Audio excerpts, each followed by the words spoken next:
Assalamualaikum guys. Berjumpa lagi dengan channel Fast Update. Sebelum lanjut jangan lupa subscribe ya guys.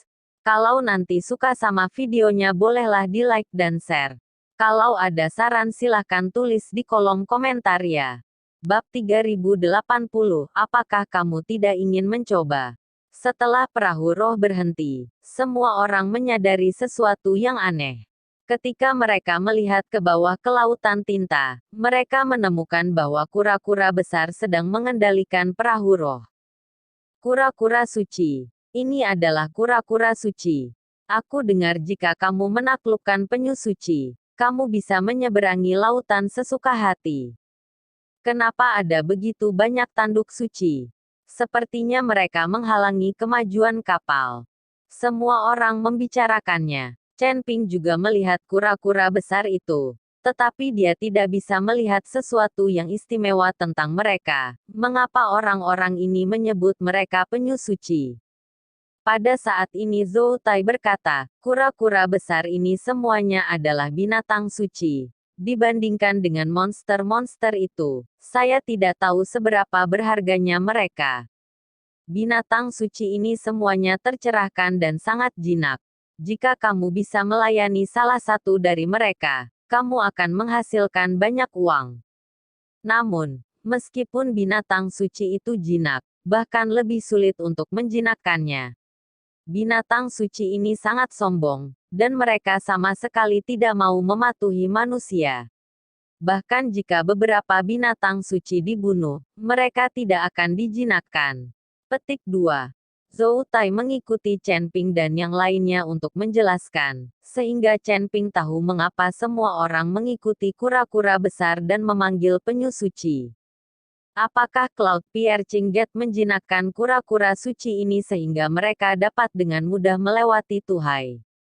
Jiun mengerutkan kening dan berkata, Liun mendengar dari murid-muridnya bahwa orang-orang dari sekte Cloud Piercer mengendarai kura-kura roh melalui laut peta untuk menyelinap menyerang, mungkin kura-kura suci semacam ini. Itu benar, aku juga mendengar bahwa sekte penusuk awan entah bagaimana membuat sekelompok kura-kura suci menyelinap melintasi lautan tinta untuk menyerang pesawat dari sekte surga terbang. Tampaknya banyak kapal udara telah dirampok, menyebabkan kerugian besar bagi Fei Tianzong. Dan tuan dari sekte langit terbang, mengendarai perahu roh untuk mengejar Chuan Yunmen, bukankah itu bodoh? Pihak lain memiliki tunggangan kura-kura suci semacam ini, bagaimana perahu roh bisa menyusul? Saya mendengar bahwa kapal roh tenggelam, dan bahkan nyawa saya dipertaruhkan. Saya khawatir sekte Fei Tian akan musnah kali ini. Zhou Tai tidak tahu bahwa Liun adalah tuan muda dari sekte Fei Tian, jadi dia berbicara dengan bebas. Ketika Jiun mendengar ini, matanya dipenuhi amarah.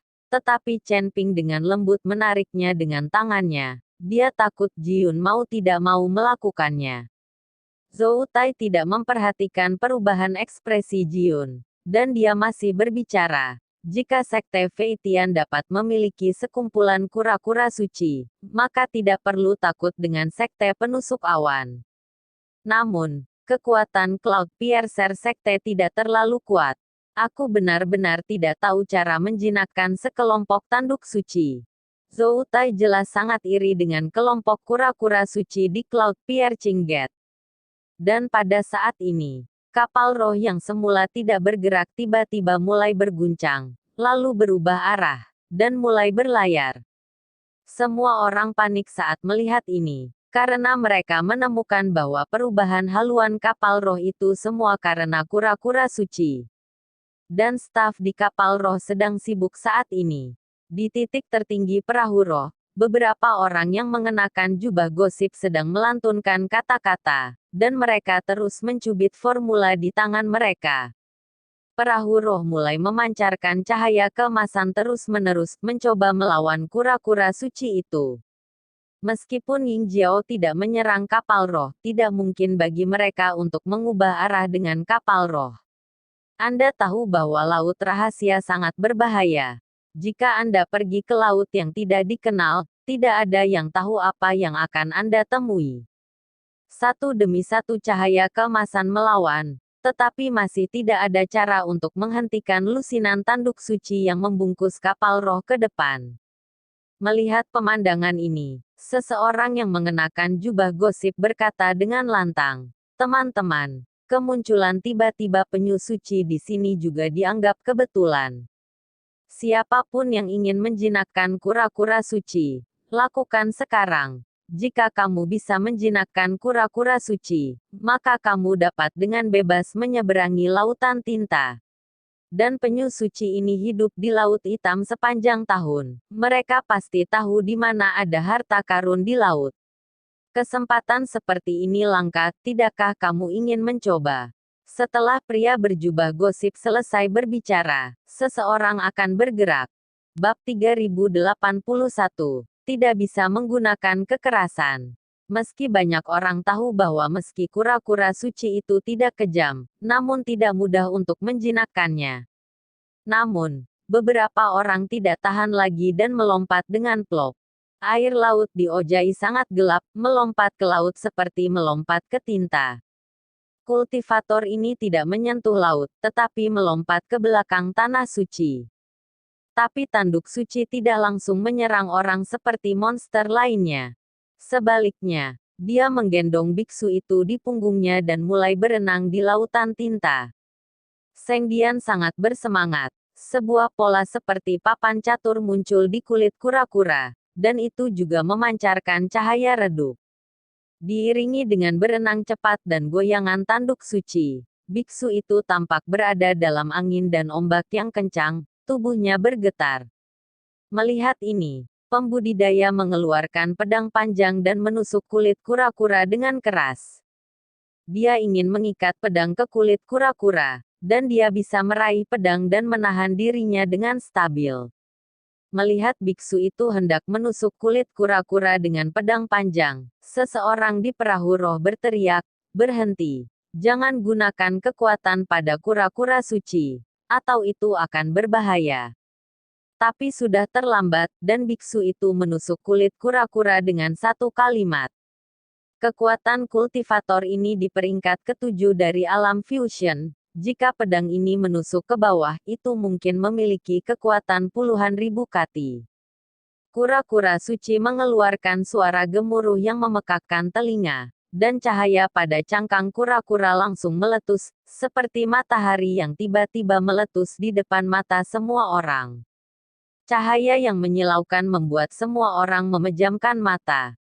Ketika cahaya menghilang, semua orang melihat bahwa biksu di kulit kura-kura telah mematahkan pedang panjang menjadi dua, dan dia sendiri terlempar tinggi dengan kekuatan. Dan segera setelah nafas kura-kura suci, menyemburkan beberapa pancaran air.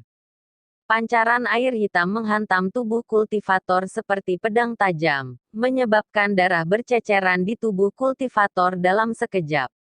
Melihat hal ini, pria berjubah gosip di perahu roh buru-buru melemparkan tali dan menarik biksu itu kembali ke perahu roh. Semua orang berkumpul dan memandangi kultivator yang memiliki beberapa luka di tubuhnya akibat semburan air. Saya melihat bahwa area di sekitar luka biksu itu sudah menghitam, disertai dengan semburan bau busuk, yang jelas disebabkan oleh infeksi pada luka tersebut. Pria berjubah gosip melangkah maju dan melihat, lalu menggelengkan kepalanya dan berkata, "Sudah berakhir, tidak ada harapan." Meskipun binatang suci ini tidak akan mengambil inisiatif untuk menyakiti orang dan tidak kejam, bukan berarti mereka tidak memiliki kesabaran. Kamu dapat menjinakkan mereka tanpa paksaan. Tapi jika kamu menggunakan kekuatan, inilah akhirnya. Air laut di lautan tinta sangat beracun, dan akan sulit untuk sembuh selama masih ada luka. Jika kamu berani mengandalkan kemampuanmu untuk membunuh kura-kura suci ini, kita semua akan berada dalam bahaya. Di laut ini, binatang suci ini adalah tuannya. Semua orang terdiam setelah mendengarkan kata-kata pria itu. Untuk menjinakkan kura-kura suci, kamu tidak bisa menggunakan kekuatan, jadi akan jauh lebih sulit. Orang-orang ini benar-benar cuek. Jika kekuatan bisa digunakan, Bukankah semua ahli itu bisa menggunakan binatang suci sebagai tunggangan? Pengakuan binatang suci ini sangat metafisik. Saya mendengar bahwa mereka tidak hanya harus ditaklukkan, tetapi mereka juga harus diakui oleh binatang suci ini dalam hal ideologi. Zhou Tai memandang biksu yang meninggal secara tragis dan mendengus dingin. Bagi orang lain, kematian seorang biksu tidak lebih dari masalah sepele. Lagi pula, di dunia surga dan manusia ini, ada pertempuran setiap hari, dan para biksu mati setiap hari. Jika tidak ada di kapal roh saat ini, diperkirakan banyak orang juga akan memperebutkan beberapa hal sepele. Tapi ini di kapal roh, jika ada pertarungan nyata, kapal roh tidak tahan, dan semua orang akan menderita. Bab 3082, berhenti menyombongkan diri. Oleh karena itu, pertempuran tidak diperbolehkan di kapal roh ini, dan tidak ada yang berani mempertaruhkan nyawanya untuk bertarung dengan orang lain. Setelah mengetahui hal ini, beberapa biksu mau tidak mau melompat dari kapal roh, ingin mengambil kura-kura suci sebagai tunggangan.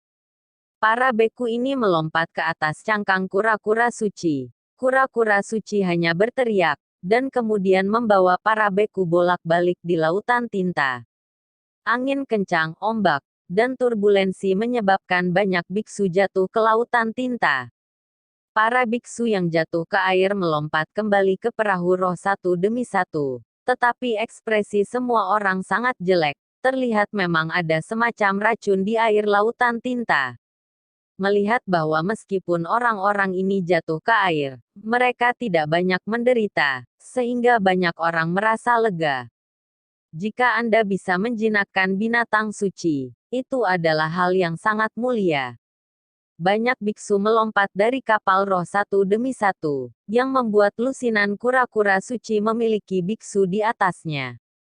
Kura-kura suci membawa para biksu terus melompat dan berenang, menyebabkan kapal roh berhenti. Melihat pemandangan ini, pria berjubah gosip menghela nafas panjang. Karena kapal roh ini ditelan oleh penyu suci lagi, dan saya tidak tahu kemana ia akan kembali. Jika tersesat di lautan tinta ini, itu akan berakibat fatal. Namun segera, para biksu ini juga kembali ke kapal roh dengan panik, tidak ada yang berhasil menjinakkan penyu suci. Saudaraku, bisakah kamu menjinakkan penyu suci ini? Gao Qilan memandang Chen Ping, berkedip dan bertanya. Di depan Zhou Tai, Gao Qilan memanggil saudara laki-laki Chen Ping, tetapi hanya saudara laki-laki ini yang hampir tidak membuat hati Chen Ping luluh. Meskipun Gao Qilan sedingin es di depan orang lain, ditambah dengan aura sedingin es di tubuhnya, orang lain tidak berani mendekat dengan mudah. Tapi di depan Chen Ping, Gao Qilan berubah menjadi wanita kecil. Karena dia memilih untuk mengikuti Chen Ping, dia harus mencoba yang terbaik untuk menyenangkan Chen Ping. Saya tidak punya ide. Chen Ping menggelengkan kepalanya.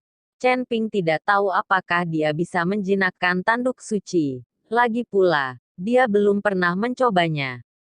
Meskipun dia juga memiliki aura orc di tubuhnya, kura-kura suci ini berbeda dari monster-monster itu, dan Chen Ping tidak tahu apakah aura orc di tubuhnya berpengaruh pada kura-kura suci ini.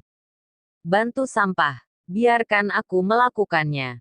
Diiringi teriakan dingin, hantu gunung iblis melangkah maju mengenakan jubah hitam.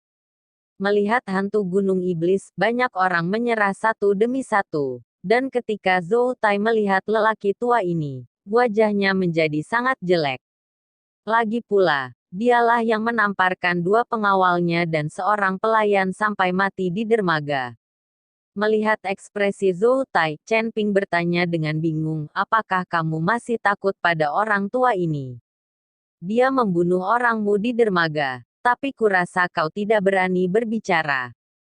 Ketika Zhou Tai mendengar ini, wajahnya langsung menjadi tidak senang, dan dia mendengus dingin, bagaimana aku bisa takut padanya? Keluarga Zhou kita ada di sini, jadi tidak ada yang perlu ditakuti.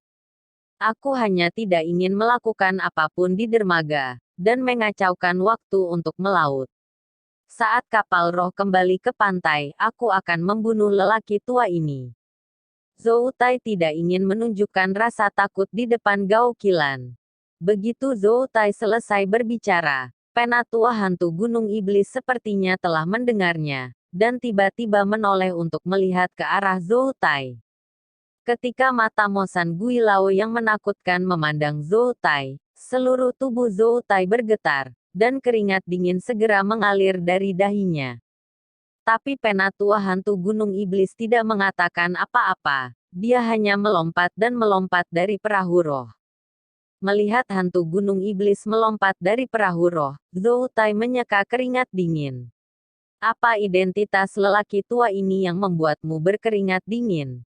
Chen Ping memandang Zhou Tai sambil tersenyum dan bertanya. Zhou Tai berhenti menyombongkan diri, tetapi berkata, orang tua ini adalah hantu gunung iblis. Naga itu melihat kepala dan tidak melihat ekornya, dan metodenya sangat kejam. Saya mendengar bahwa orang ini memakan hati seekor nak. Mengerikan.